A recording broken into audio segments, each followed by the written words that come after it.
Fala, Trailblazer, tudo bem com vocês? Esse é um episódio que a gente vai abordar um tema bem interessante para vocês. Quem já trabalhou em projeto ou trabalha já há algum tempo, né, vai saber muito bem do que eu estou falando. Sem muitas delongas, vamos falar sobre gestão de conflitos em projetos de Salesforce. Já teve algum conflito lá? Então fica ligado aí que a gente vai, com um especialista, a gente vai abordar muito sobre esse tema e dar algumas dicas também para vocês aí. Ficou interessado? Fica ligado aí que a gente vai abordar muito disso daí. Mas antes, você já conhece a InnoLevels? É a empresa perfeita para profissionais de tecnologia, principalmente em Salesforce. Deseja trabalhar com grandes projetos em CRM? Venha fazer parte da equipe pronta para entregar resultados. InnoLevels, tecnologia aplicada por pessoas para pessoas.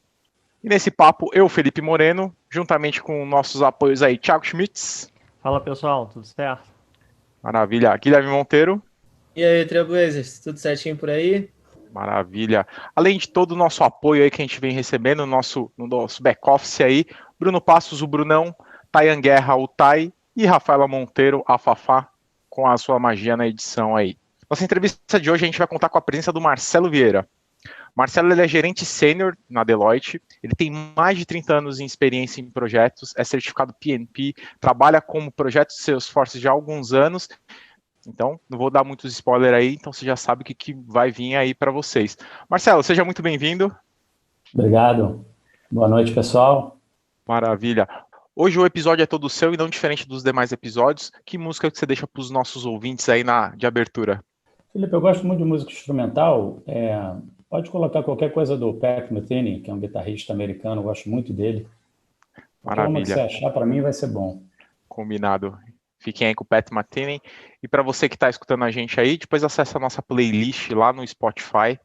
Todos os convidados que acabam deixando as músicas, a gente fez lá uma playlist lá especial para você. Vai lá e depois escuta, mas fica ligado aí, hein? Acesso só depois de que você escutar esse episódio. Vieira mandou muito bem, é o tipo de música que eu gosto de deixar de fundo, geralmente para trabalhar, assim. Imaginei que ia ser adequada. Maravilha.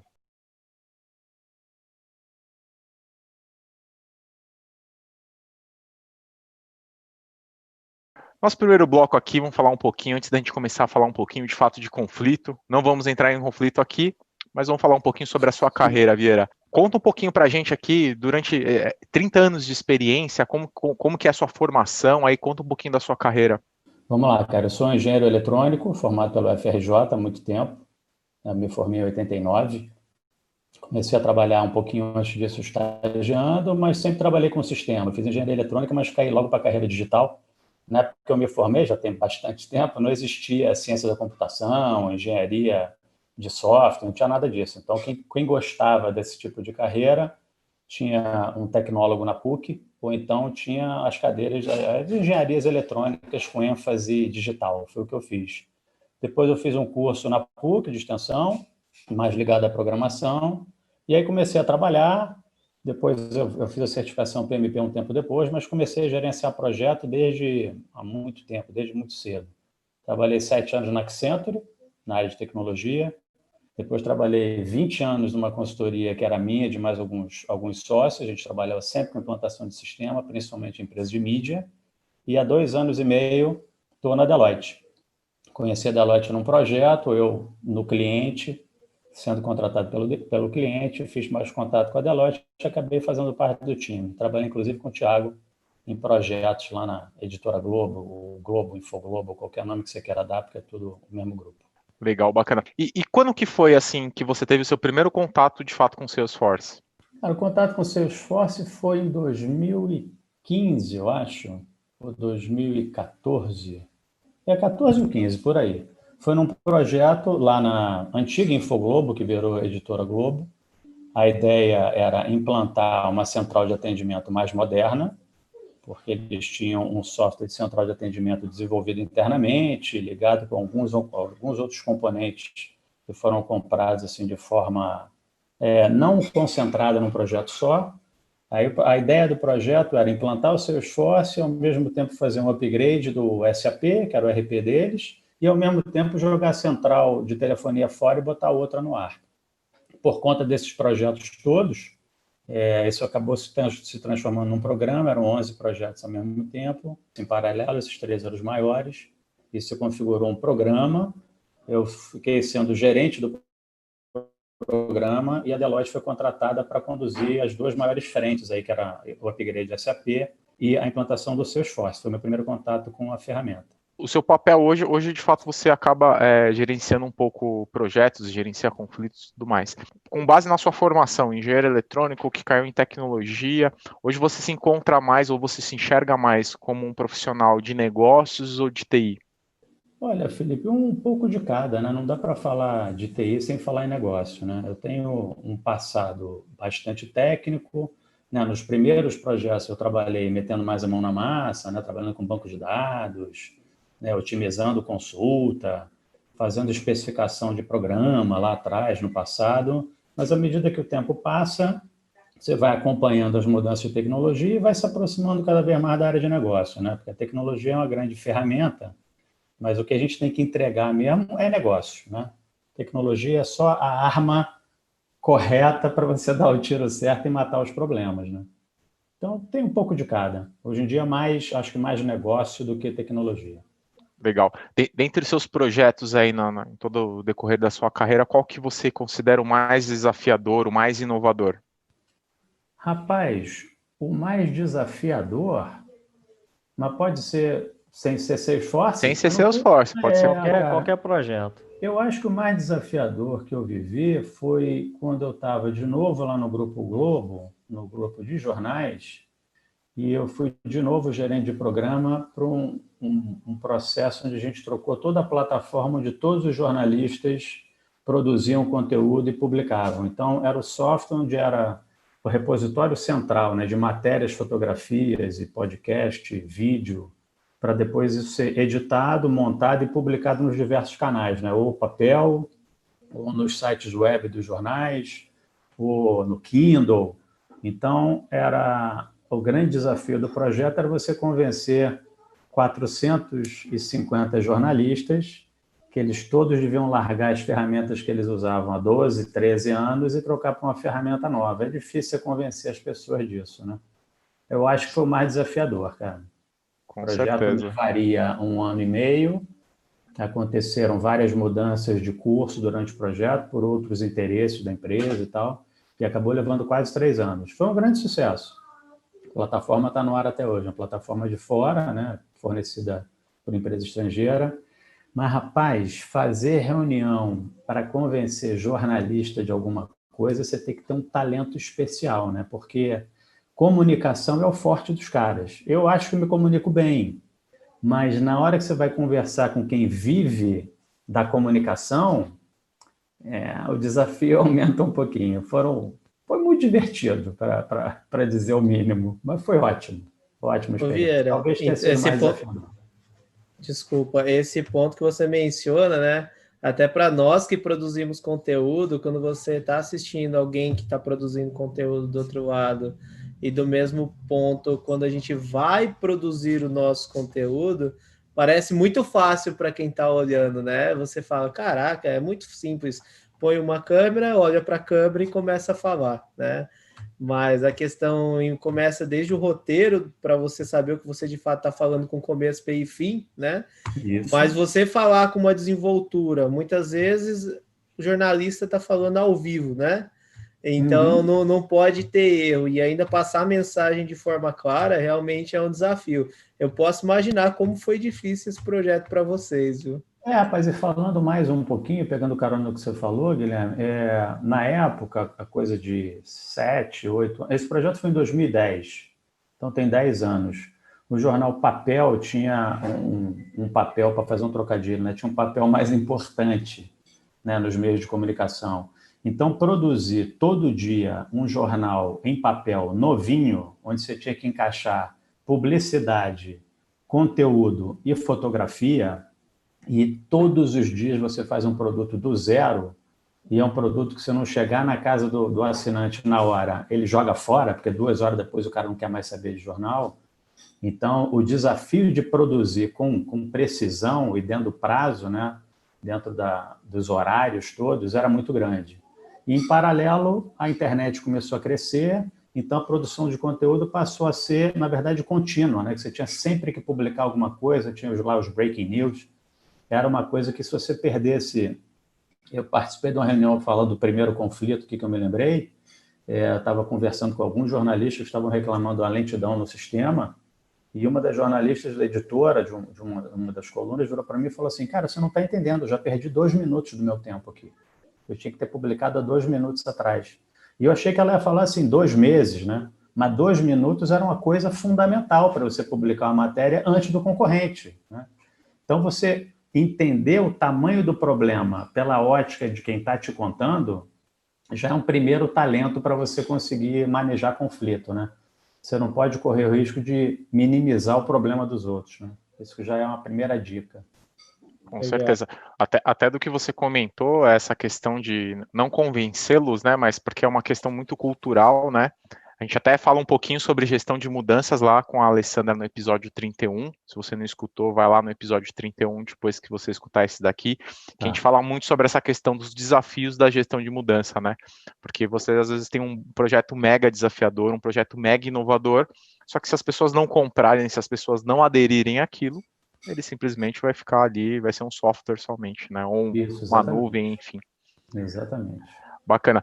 Algum projeto, você já até comentou um pouquinho sobre esses conflitos aí, falou da menina lá, já deu alguns spoilers pra gente, da menina lá que acabou perdendo os 2 minutos dela lá da publicação.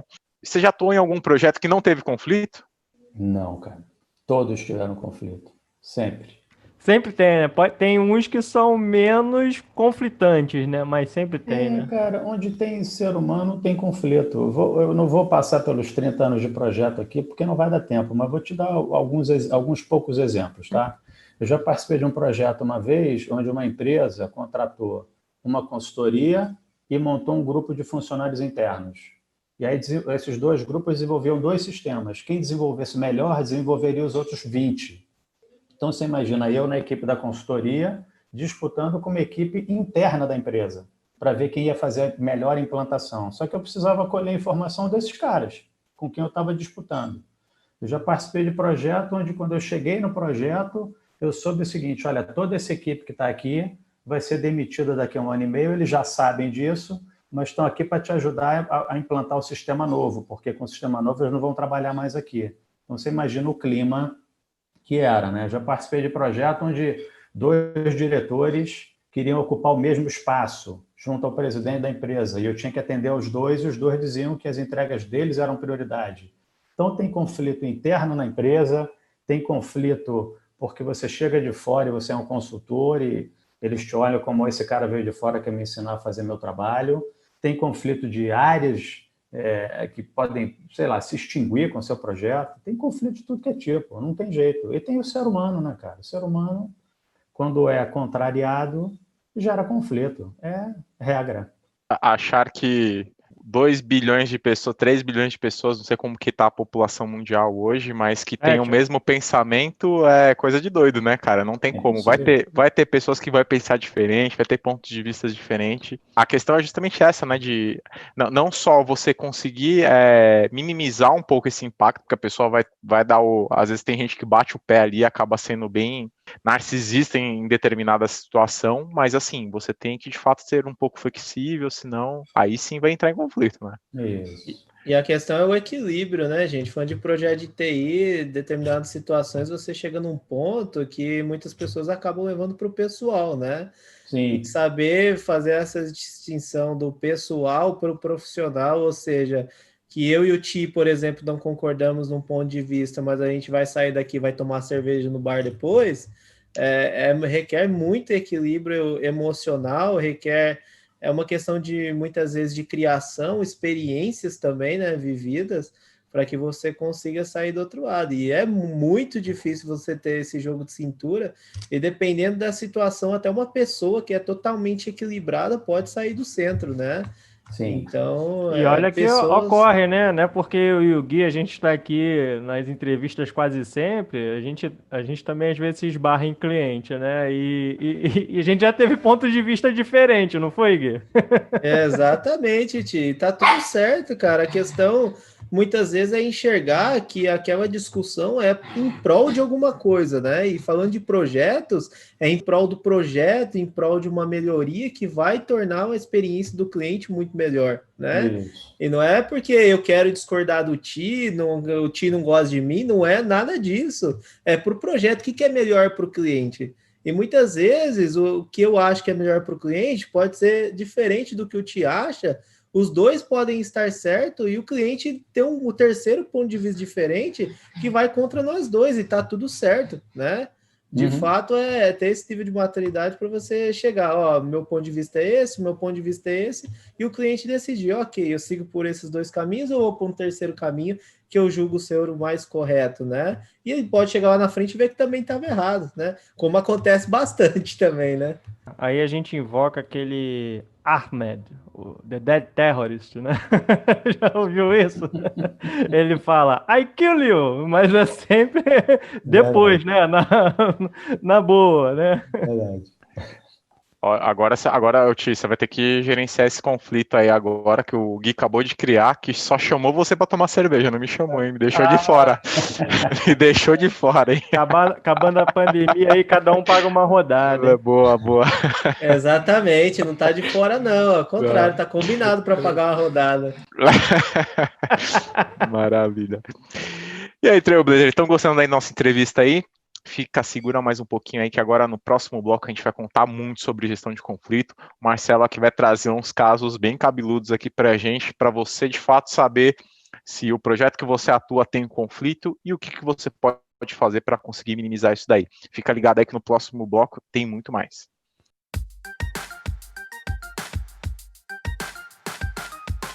A InnoLevels é a empresa especializada para o seu projeto em Salesforce. Com mais de 250 mil horas em projetos no segmento, entregamos resultados incríveis com uma filosofia focada na excelência do atendimento e que entende a importância de um CRM em nossos clientes. Conheça a InnoLevels.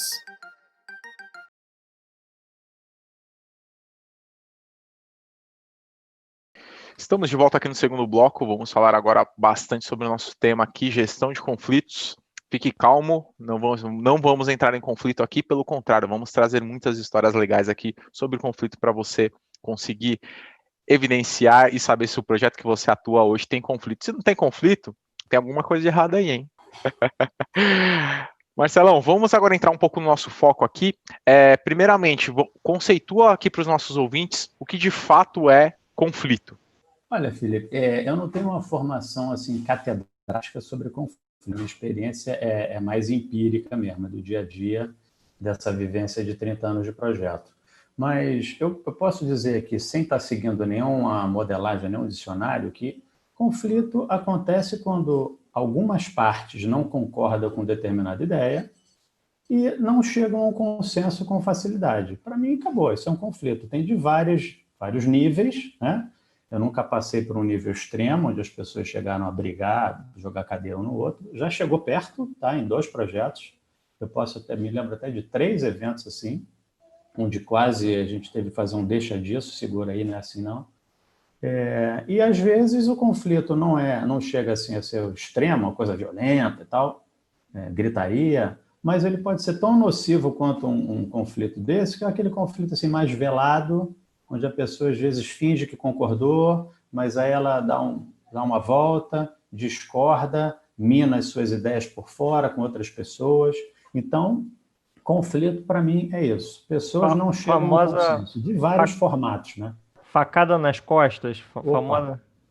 Isso aí, acontece. Olha, eu não participei de nenhum projeto que teve morte, não. Voar cadeira, mas xingamento, meu amigo. Já participei de um que eu vou contar a verdade. O nível da baixaria foi grande, viu? A gente teve um colega, eu não vou citar o nome aqui, mas que nos projetos dele sempre morre alguém, né? Vieira sabe de quem eu tô falando. Fico até preocupado. Eu ia comentar isso. Ele participou de uns 2 ou 3 projetos onde morreu efetivamente gente, não por conflito, mas quando a gente soube disso, a gente estava junto num projeto, eu e o Thiago, a gente pediu a ele para encarecidamente não trazer a morte para o escopo do projeto. Minha gente, me avisa que cliente que esse rapaz está para me fugir, por favor. Estranhamente, nesse projeto, vários pais passaram mal, né? Lembra? O meu pai, Sim. o seu pai, o pai de fulano, vários pais passaram mal, mas graças a Deus ninguém morreu. Ninguém morreu, mas Meu Deus, esse colega é o ceifador, pelo amor de A Deus. gente culpou o cara, a gente falou, olha, você não trouxe a morte, mas tentou. Bateu na porta, né? Isso. Marcelo, você comentou, você já tem tem a sua certificação PMP já tem algum tempo, né? Então, Sim.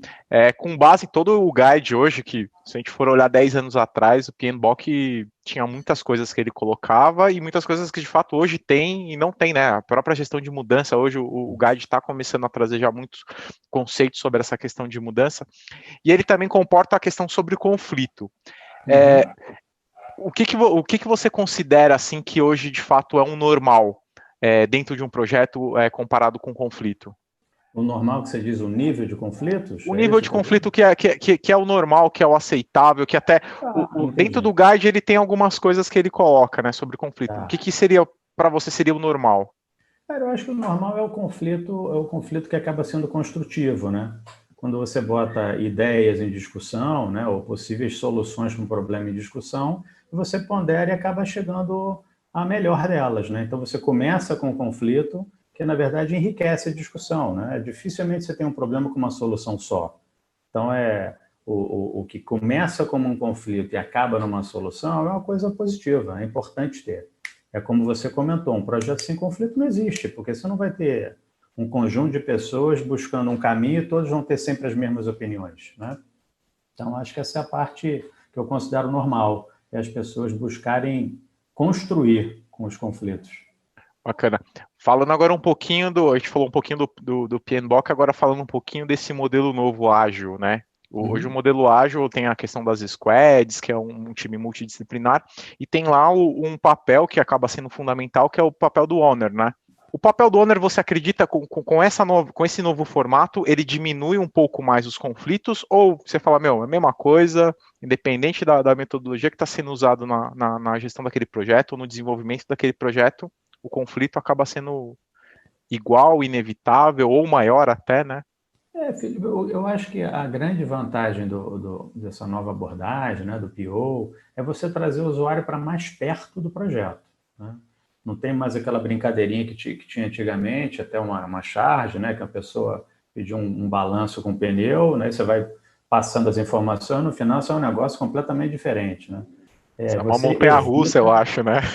Exatamente. Então você evita as falhas de comunicação. Você está trazendo o usuário principal, né, para dentro do grupo que vai entregar o que ele quer usar, né? Então, acho que melhora nesse sentido. Agora, eu participei de um projeto onde o PO ele jogava tanto no time do projeto que ele começou a receber, não vou dizer ameaça, que é um pouco demais, mas ele começou a ser confrontado pelas pessoas do time dele, da área de negócio. Então, você deslocou o conflito de lugar, entendeu? O conflito mais tradicional, que era entre usuário e tecnologia, que acontece muito, né, passou a ser entre o usuário que estava desenvolvendo, junto com a tecnologia, o produto, e as outras pessoas da área.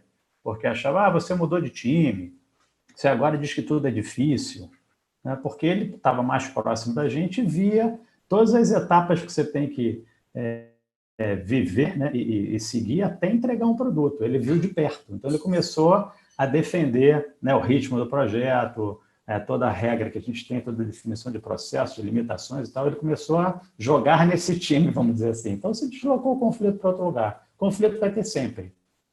Essa síndrome do difícil, Vieira, é complicado, né? Porque muitas vezes dentro do projeto, você está envolto com múltiplos times ao mesmo tempo e é como você mencionou, sempre está tudo girando em volta do negócio. E muitas vezes a gente ouve, mas é difícil, né? Mas, cara, se fosse para ser fácil, não precisava do Vieira, não precisava do Fê, não precisava do Ti, não precisava do Gui dentro do projeto, né? De fato, tem um esforço. A questão é saber medir, de fato, o quão vale a pena ter aquele esforço para você ter um melhor entregável, né? Porque difícil sempre vai ter, sempre é do ser humano, né? Ter toda a necessidade de mudança, automaticamente, acredito eu, que é totalmente atrelado a mudança no ser humano. Isso mexe com o emocional das pessoas e muitas vezes as pessoas acabam levando isso para dentro do projeto de forma não tão positiva, né? Ninguém gosta de mudança, né? Sair da zona do conforto é muito ruim, tem pessoas que encaram isso como um desafio, mas tem pessoas que fora do pessoal, no âmbito profissional, se você leva qualquer coisa, sempre é difícil, né? Mudar esse mindset, parece até falando a mesma coisa, mas mudar o mindset das pessoas é muito difícil, né? Isso. O ganho positivo do conflito é quando você consegue, no final das contas, extrair o melhor da ferramenta, né? Com o melhor para o cliente e da forma mais simples possível, né? Aí você tem, assim, você pode dizer que o conflito foi resolvido de forma bem sucedida, né? Quando você consegue trabalhar esses três pilares ali, a coisa costuma ir para frente. Verdade. Certeza. Ô Vieira, você comentou um pouquinho sobre essa questão até do owner, que acabou se envolvendo muito com o time de projeto, acabou sendo um pouco diferenciado. Tem uma diferenciação hoje para conflito interno, conflito externo, na sua visão, como que isso funciona de fato? Olha, não, para mim não. Eu acho que só uma maneira de tratar, né? Não tem uma regra.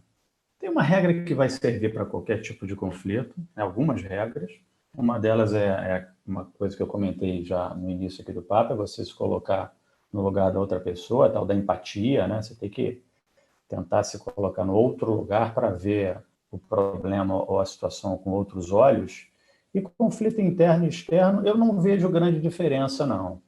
A tendência é que um conflito interno, estou dizendo assim, dentro de uma equipe ou dentro de uma única empresa, a tendência é que ele seja mais fácil de solucionar, porque você tem grupos diferentes respondendo a uma mesma diretoria, ou a uma empresa tem lá uma linha de pensamento, tem seus valores, isso é mais tranquilo, né? Tratando o externo, como você comentou, estou buscando um exemplo assim, uma empresa e seus fornecedores. Aí esses tipos de conflitos são um pouco mais complexos, né? Porque você está lidando com outros interesses e pessoas que estão em grupos muito heterogêneos. Aí é mais complicado. Mas a empatia sempre vai te ajudar. E às vezes, mesmo com os externos, são sempre como você falou, a empatia, você tem que ver pelos dois lados, né? Que em um momento você pode estar como de um lado da cerca, né? E em outros você pode estar do outro lado, né? Muitas vezes isso acontece, vendedor e comprador, né? Uhum. Exatamente mesmo, fornecedor de serviço, consultoria e cliente, né? Tem vários. A gente teve aqui, por exemplo, o Bruno Gross, né? Que participou aqui falando do case da L'Oréal. Ele foi de consultoria e mudou para o cliente, né? Já teve alguns colegas que saíram de cliente e vieram para a consultoria. Então, tem sempre que tomar o certo cuidado, né? Que às vezes as pessoas vivem o dia de hoje, passam por cima de outros, né? São agressivas e amanhã inverte o lado, né? Tudo isso tem que...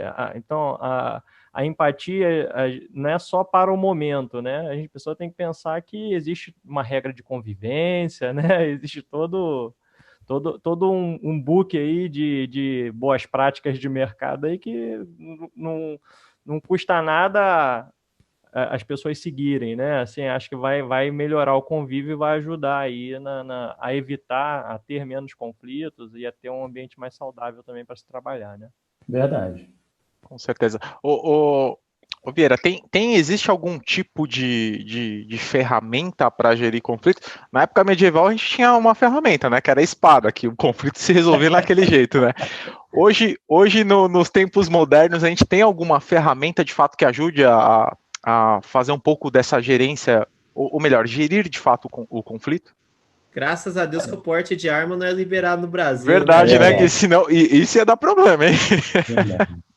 Olha, eu diria para você o seguinte, uma coisa que diminui muito, né, reduz a quantidade de conflito, é você alinhar a expectativa, né? Se todo mundo está entendendo o que tem que ser feito, o que tem que ser entregue, já facilita bastante. Então, eu não vou dizer assim uma ferramenta, um software, alguma coisa específica, mas se no início de um projeto você mapear muito bem qual é o escopo, quais são as limitações, até onde esse projeto vai, como é que você vai medir o sucesso e desenhar bem o papel de cada pessoa, aquela matriz raça, papéis e responsabilidades. Se você começar assim, você tem o que você tem que fazer, quanto tempo tem que levar, como é que você mede o sucesso e quem faz o quê. Cara, se você começar assim, já vai muito bem. Aí você evita os maiores conflitos, como diz um amigo meu, provavelmente eu vou citar ele de novo, porque ele se especializou em gestão de mudança, mas ele diz 80% dos problemas da humanidade são de comunicação.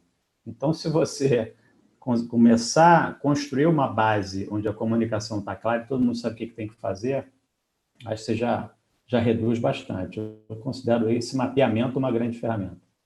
Legal, você até comentou agora um pouco da comunicação, né? Então, comunicação entende-se que é um soft skill necessário para gerir conflito. Hoje em dia se fala muito sobre resiliência, né? Que é um termo que você acaba entrando num processo eu não sei como que os engenheiros que me perdoem aí, mas a resiliência em engenharia e a engenharia de materiais, mecânica, de fato, quando um material ele entra num processo muito estressante, depois ele consegue voltar ao normal, né?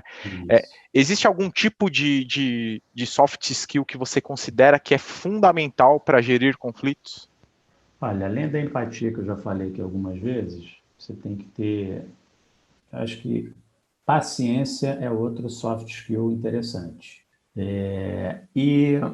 Se fala muito em inteligência emocional, na verdade, inteligência emocional é um conjunto, né? Tem até um livro com esse título, Inteligência Emocional, que é interessante. Mas você tem que saber entender o lado da outra pessoa, que eu já citei várias vezes, e acho que paciência é fundamental, você tem que saber ouvir, você tem que esperar e tem que tentar entender por que o conflito está acontecendo. Eu já vi pessoas discutindo, na verdade, as duas estão falando a mesma coisa, só que de formas diferentes. Então, com um pouquinho de paciência, ouvindo todas as partes, tentando se colocar no lugar, e aí depois você conseguindo fazer assim, uma síntese do que você ouviu, a capacidade de síntese também ajuda muito. E você consegue, às vezes, pegar um problema complexo e decompor em pedaços, né? Isso é análise, na verdade, né? Mas você consegue diminuir o tamanho de um problema e consegue, às vezes, partir um problema em pedaços. Então, paciência, capacidade de fatiar um problema, a gente brinca sempre disso, né? Vamos, como Jack Estripador, né? Vamos por partes.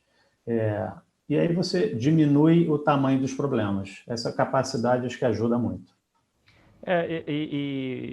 Assim, incluindo aí o que você acabou de colocar aí, as habilidades de comunicação, né, que ele acabou falando de comunicação no geral, mas a habilidade de se comunicar também ajuda muito, né, porque, como você falou, para ajudar a resolver conflitos, né, se você achar que vai ser só respondendo e-mail, vai ser difícil, né? Muitas vezes você tem que ter essas habilidades de comunicação ali que ajuda bastante na hora de dirimir aí, de reduzir algum potencial conflito aí que está ocorrendo. Cara, eu acho que a capacidade de se comunicar é uma das maiores das soft skills, né? Quando o Felipe falou, além da comunicação, eu acabei citando outras coisas, né? Mas a capacidade de se comunicar é fundamental, porque eu já passei por muitos momentos assim, todos nós, inclusive na vida pessoal, a forma de dizer uma coisa, às vezes, é muito mais importante que o conteúdo.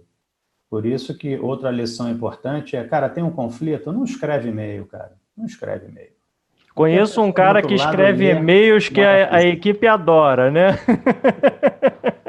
Não faz isso. Não, e essa questão de e-mail... essa questão de e-mail, de você postergar um assunto, muitas vezes você está criando uma complexidade sem fim, né? Muitas vezes numa conversa ali de meia hora, você resolve, sintetiza todo mundo de uma única vez, todo mundo tem um entendimento muito melhor do que você ficar gerando aquele monte de thread de e-mail. E nós ainda, infelizmente, temos muito o costume de utilizar e-mail ao invés de uma ferramenta de colaborativismo. O próprio Salesforce faz isso muito bem, com o uso do Share, por exemplo, né? Mas você tem outras N ferramentas de colaborativismo que você pode gerar uma thread ao vivo ali, uma discussão em que todos vão trocando experiências, fazendo anotações, e nisso pode sugerir uma agenda também para se conversar melhor, né? Acho que esse tabu de de resolver de parar de usar o e-mail e começar a se conversar mais, tá certo. Hoje a gente vive também uma questão de muitas agendas, né? Para um horário tem 3 agendas, tem reunião o dia todo. A hora que você olha, você ficou o dia inteiro em reunião. Então tem que saber dosar essa questão para ver o que realmente de fato agrega valor ou não. Mas Fala, Ti. E tem que tomar um certo cuidado aí, realmente, porque assim, a gente hoje usa muito WhatsApp, usa muito, ainda usa o e-mail, né? Mas essas ferramentas, elas dependem também do outro lado saber interpretar, né? A comunicação, ela passa pelos dois lados. E se a gente for ver, às vezes tem diferença aí pode ser de nível de escolaridade, de conhecimento de português, passa por várias coisas, né? Às vezes você vê aí que as próprias redes sociais mudaram a maneira das pessoas escreverem, né? Então, hoje em dia é mais pobre. Se você bota tudo em caps lock, quer dizer que você está... não é que você está querendo ressaltar alguma coisa, não. Você está sendo, né? Você está sendo agressivo, né? Então, tem que ter certos cuidados que, às vezes, um lado conhece e o outro não. Então, se você for trocar mais que meia dúzia de palavras, o caminho aí já deixa de ser, talvez, esse realmente do WhatsApp ali, passe a ser uma ligação para esclarecer melhor. Olha, eu posso dizer assim que a maioria quando é muita coisa, mais vale mandar, às vezes, um áudio, entendeu? Ali, do que você querer tentar explicar escrevendo, onde você, às vezes, é muito direto, né? E a pessoa do outro lado não está preparada para ouvir aquele o famoso papo reto, né? Não dá, entendeu? Então, e o brasileiro, aí tem até questões interculturais aí. O brasileiro, o tal do jeitinho brasileiro se dá por essa capacidade nossa de, em vez de falar, de ser direto, de fazer essa voltinha e conseguir chegar lá do outro lado, né? Em Portugal, as pessoas são muito mais diretas, né? Às vezes a gente olha um português falando e fala, pô, o cara é grosso. Não eles são mais diretos, eles não têm toda essa voltinha que a gente faz, e quando a gente fala em outros idiomas, ainda muda mais ainda, né? A gente perde muita objetividade. Mas isso acontece, né? E a gente tem que ter cuidado na hora de se preocupar realmente se o outro lado está compreendendo e se a gente não está ferindo, né? O emocional daquela relação, né? Que às vezes nessa direção ali, então quando eu percebo, até quando isso acontece, às vezes até entre a gente, né, Fê? Aqui a gente solta uma mensagem, às vezes está em uma reunião, então solta uma mensagem mais direta, já percebe que o outro lado já responde já mais abrupto, né? Então, peraí que eu estou em reunião, depois a gente conversa então, porque a gente precisa falar e não é para ofender ninguém, né? Então a gente tem que ter esse cuidado sempre de manter as relações bem, né? E tentar fazer o outro lado entender o seu lado, sem que haja com isso uma mágoa ali, né? Que se leve mais à frente, né? A questão da interpretação, né, Tia? Eu acho que o texto hoje, até que vocês comentaram do e-mail, às vezes a pessoa interpreta da forma que ela tá lendo ali, às vezes não é a forma correta. Às vezes você está comentando com uma pessoa e eu falando aqui, né, pessoalmente com a tonalidade, ó, faz do seu jeito, então. Se você escreve no e-mail, a pessoa já pensa que você fala, então faz do seu jeito, então assim, é bem complicado mesmo. Exatamente esse ponto que eu estava comentando mesmo. Às vezes o Thiago enriqueceu mais, trazendo até coisa internacional. É verdade, estou num projeto internacional agora, tem gente de uns 15 países envolvidos. A possibilidade de você ter de falar uma coisa e o cara entender errado é enorme, até pela cultura, né? Por mais que você domine o idioma da pessoa. Mas às vezes é isso que você falou, Felipe. Às vezes você fala uma frase pequenininha, você escreve uma frase pequenininha. Você falou isso que você disse e a pessoa leu o contrário. Tem que tomar muito cuidado. Com certeza. Agora, nosso momento Palmirinha aqui, pega a sua caneta, pega seu caderno aí na mão. Qual que é a receita de bolo para me auxiliar a gerir conflitos, Vieira? Olha, cara, eu acho que é um resultado de um monte de coisa que a gente falou aqui, né? Algumas qualidades você tem que ter, capacidade de comunicação, capacidade de se colocar na posição da outra pessoa quando você está no meio do conflito, né? Quando você está olhando o conflito de fora, você tem que tentar entender todos os lados. né? Às vezes tem mais de dois. Você tem que, no início dos teus trabalhos, tentar documentar da maneira mais clara possível quais são os objetivos, quais são os papéis das pessoas, e onde é que você tem que chegar e como medir, para evitar os problemas de comunicação. E paciência para ouvir, para ponderar, não responder as coisas de primeira. Isso é uma grande lição também, que eu passo para muita gente em projeto. Se você receber um e-mail que parece ofensivo, você quer escrever uma resposta ofensiva de volta, escreve e apaga, não manda. Não manda a primeira coisa que te vem à cabeça, que você vai dar a resposta quadrada. Você nem sabe se a pessoa dizer aquilo da forma como você leu. Tá? Então, acho que esse conjunto aí de atitudes já vai te fazer levar os conflitos de uma forma muito mais tranquila, porque eles vão existir. Outra coisa que é importante, você saber que vai ter conflito, ponto. Bacana. Anotaram aí? Fica ligado aí então que agora no próximo bloco, terceiro bloco, blocos Dicas de Ouro, o meu bloco favorito. Fica ligado aí que a gente vai trazer muito mais informações para você. E você que quer se especializar um pouco mais, você quer estudar um pouquinho mais sobre gestão de conflitos, fica ligado aí que o Vieira vai trazer algumas dicas para vocês.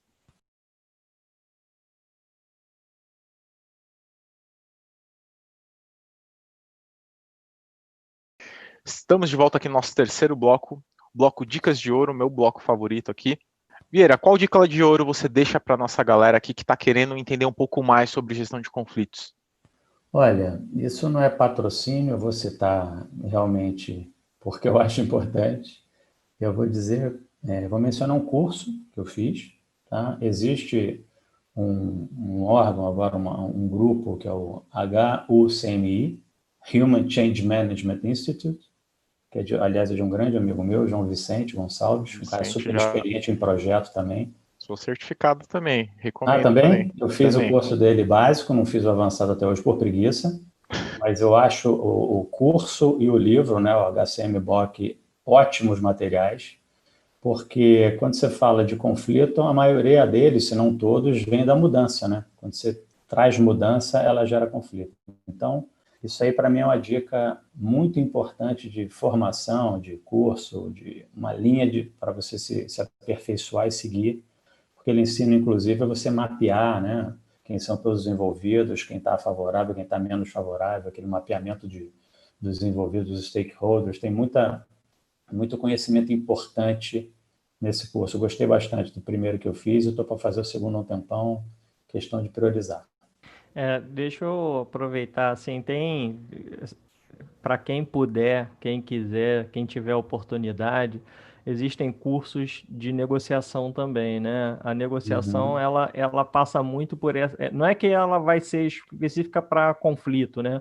Mas ela te ajuda, né? Porque tem sempre interesse dos dois lados, né? O vendedor, ele quer vender ao melhor preço, o comprador quer comprar também ao preço mais baixo, né? Então tem sempre toda venda, normalmente ela passa já por um estresse de conflito, a não ser que você pegue lá o preço de tabela e mesmo assim você pode ainda pedir um desconto, né? Então sempre tem uma negociação ali e os cenários, pelo menos no curso que eu fiz na FGV, né? Um pós-MBA, mas existem outros, né, que as pessoas podem procurar e vale buscar aí, porque você passa por questões de projeto, passa também por questões de diversos interlocutores, como que você tenta minimizar esses conflitos, né?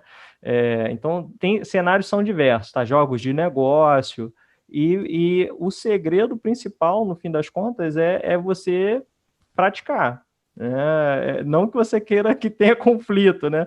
Mas isso é o famoso criar casca, né? Que a gente fala, né? Você tem que, aos pouquinhos, e você não quer dizer que você vai acertar em todas as vezes que você tiver um conflito, que você vai ser bem sucedido, mas se você buscar a cada vez que você passa por um cenário desse, entender e tirar assim, pontos positivos daquele contexto, na próxima vez você vai ter outras possibilidades para aplicar, né? E então a experiência vai te ajudar, mas se você tenta casar a experiência com conhecimento, porque senão você tende a errar na primeira, e erra na segunda, e erra na terceira, e aí você está indo para o lado do teimoso, né? Do cara que não consegue, é assim porque eu faço assim, né? E a gente sabe que tem diversas técnicas aí que esses cursos ajudam, né, para você melhorar, né,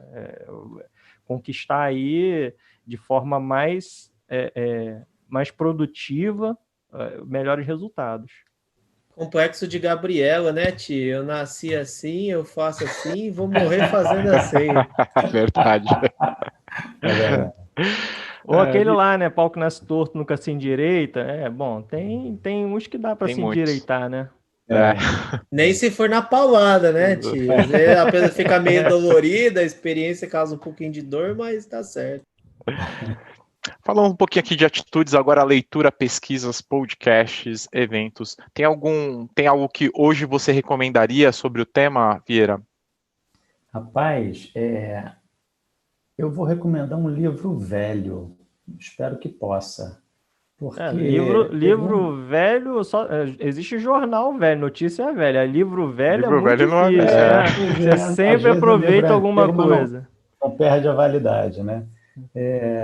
Tem um livro antigo, já foi lançado acho que no ano 2000, ou um pouquinho por volta disso, chamado Os Sete Hábitos das Pessoas Muito Eficazes, de um camarada americano chamado Stephen Covey.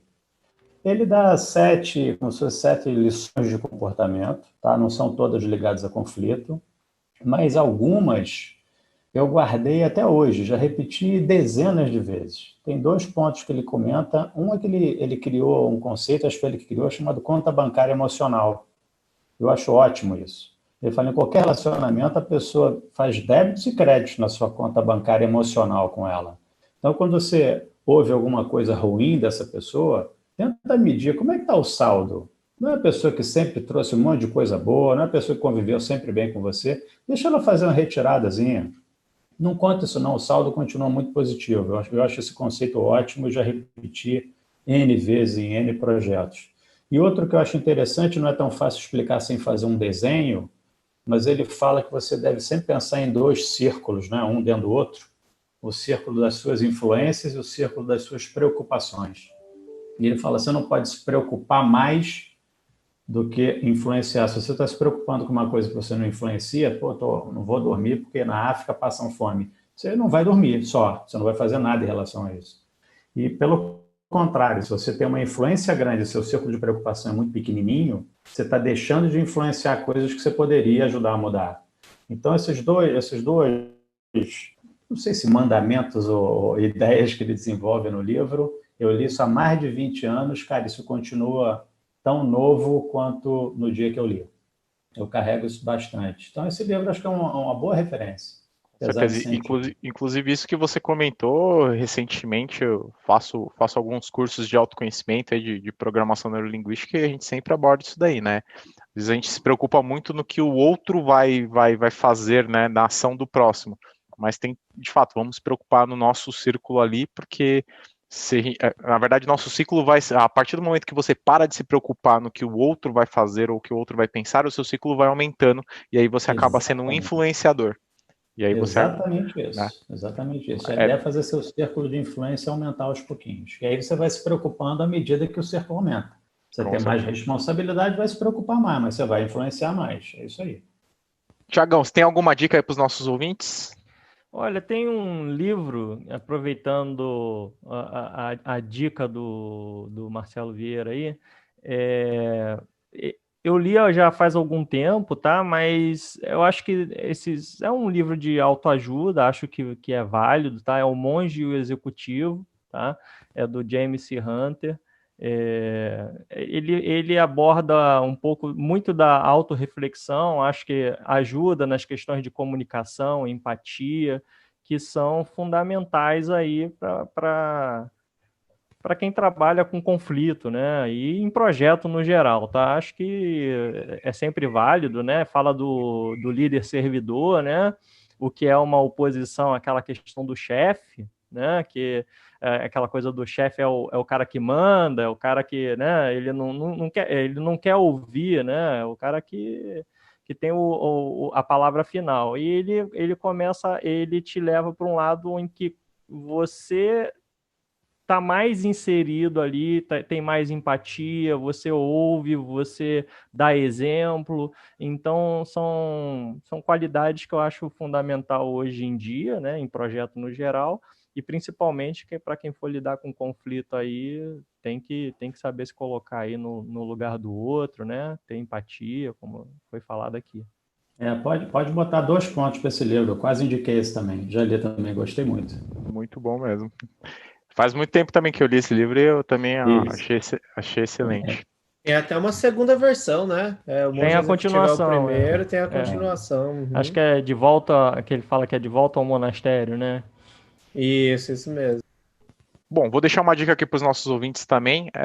Em alguns lugares em Design Thinking eles usam um nome, mas o que eu sempre aprendi aí, até mesmo em programação neurolinguística, é uma metodologia Disney que é justamente para ajudar um pouquinho nessa questão de gerar um pouco de conflitos, dando um pouco de ponto de vista para as pessoas. Às vezes a pessoa bate do pé junto ali, por mais que ela esteja com uma opinião totalmente diferente da sua. A ideia é que você tenha 3 pessoas nesse movimento e você coloque uma pessoa para ser a crítica, então ela só vai criticar, ela não vai apoiar ninguém, ela vai ser crítica, ela tem que ser totalmente neutra. Uma pessoa que é a otimista, que seria a idealizadora, que é a pessoa que viaja, que traz bastante opiniões, e o realista. Você vai ver que vai sair muito legal aí. Depois, se você fizer, comenta aqui pra gente aqui, se deu certo, se não deu, que a gente vai te ajudar.